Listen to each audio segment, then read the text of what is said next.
Now give the floor to the distinguished representative of Sri Lanka, please. Let me begin by thanking the co-facilitators, Ambassador Methan of Ireland and Ambassador Alia from Qatar, for convening this meeting. Sri Lanka associates itself with the statement by the 4 coordinators of the G77 and China. We note the comments made by the President of the General Assembly this morning. My delegation also thanks the co-facilitators for the elements paper, which we believe forms a useful basis upon which to begin discussions on elaborating the political declaration.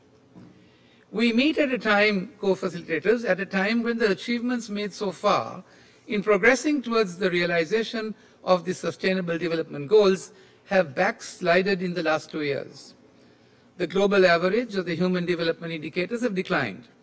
Therefore, as indicated in the elements paper, this aspect, along with the multiple interlinked crises we face, need to be acknowledged in the declaration, along with the fact that if corrective action is not taken now, the global development agenda would be seriously prejudiced.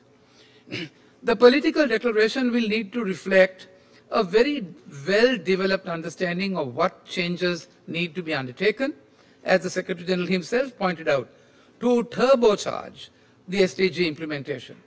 We would like to emphasize the following points which should underpin our whole approach to the political declaration. Firstly, we need to address the issues of the deepening and unsustainable levels the external debt of many developing nations, aggravating a problem that predated the pandemic, having regard to the UNDP's finding that 54 countries face this predicament.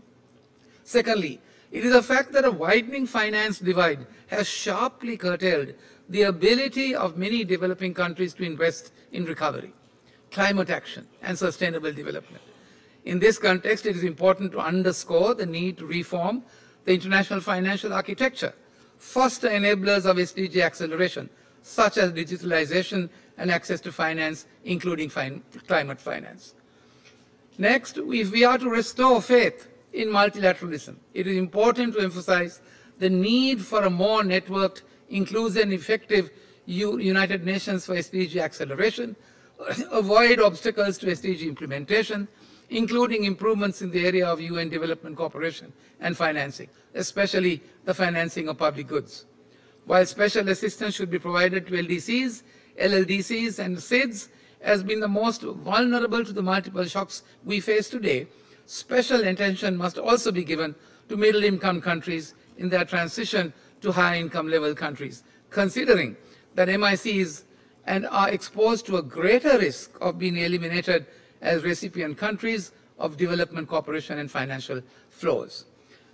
Mr. Chairman, we must also guard ourselves against a pessimistic posture and pursue the goals as far as we could.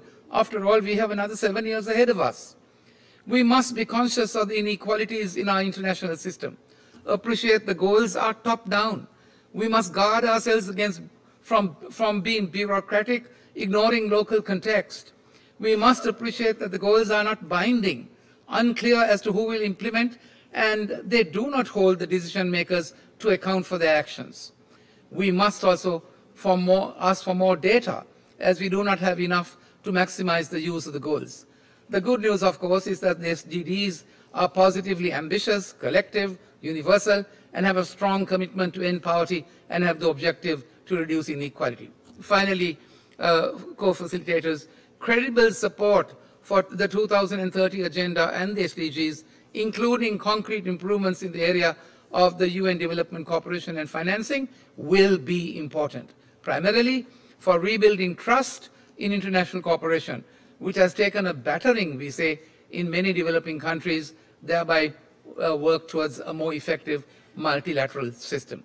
My delegation stands ready to engage constructively on the critical dimensions of people, prosperity, planet, partnership and peace, economic growth, social inclusion, and environmental protection, which are at the core of the SDGs. I thank you. I thank the distinguished representative of Sri Lanka.